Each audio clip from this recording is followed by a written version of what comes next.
Assalamualaikum warahmatullahi wabarakatuh. Halo teman-teman, kembali lagi di channel YouTube aku.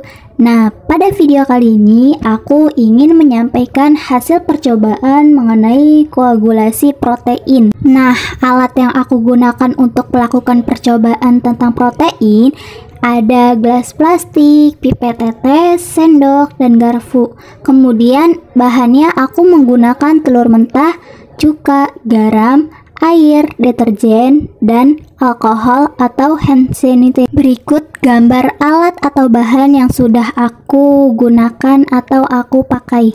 Cara kerjanya yang pertama, siapkan 6 buah gelas plastik, lalu masukkan ke dalam masing-masing gelas putih telur kurang lebih 30 ml atau sekitar 1,5 butir telurnya untuk setiap gelas. Cara kedua, tambahkan 10 tetes cairan ke dalam masing-masing gelas.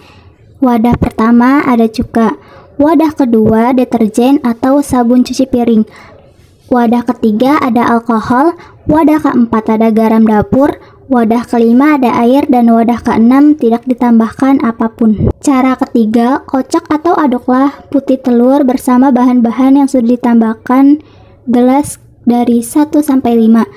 Terus yang keempat itu amati jika ada perubahan, kemudian catat perubahan.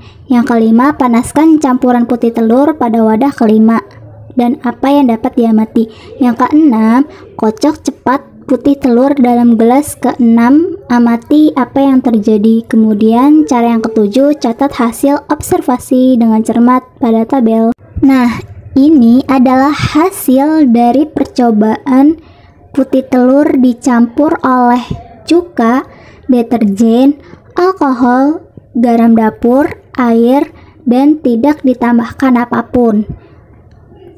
Untuk cuka, putih telur menjadi lebih keruh dan terdapat sedikit busa di bagian atasnya.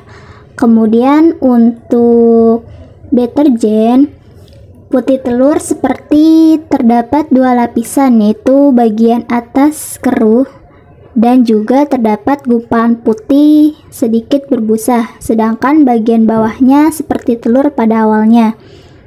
Kemudian yang alkohol, putih telur berwarna putih susu dan terdapat gumpalan kecil-kecil. Untuk garam, setelah diaduk dan diberi garam, telur tidak menunjukkan perubahan warna, hanya saja telur menjadi berbusa. Kemudian ditambahkan air atau putih telur ditambahkan air, putih telurnya itu tidak ada perubahan, tetapi teksturnya lebih encer dari sebelumnya. Dan untuk hasil air yang sudah dipanaskan, setelah kurang lebih dari 1 menit pemanasan, putih telur berwarna putih susu. Semakin lama semakin pekat warnanya dan terdapat gumpalan putih. Dapat disimpulkan bahwa pada setiap wadah putih telur yang diberikan cuka, alkohol, deterjen, garam, air, itu tidak ditambahkan apapun, menunjukkan reaksi yang berbeda-beda. Hal tersebut dinamakan denaturasi protein, yang artinya proses di mana struktur 3 dimensi dari protein mengalami perubahan atau kerusakan sehingga protein kehilangan konformasi atau bentuknya yang asli. Proses ini bisa terjadi karena berbagai faktor seperti panas, pH yang ekstrim, radiasi, atau kehadiran senyawa kimia tertentu.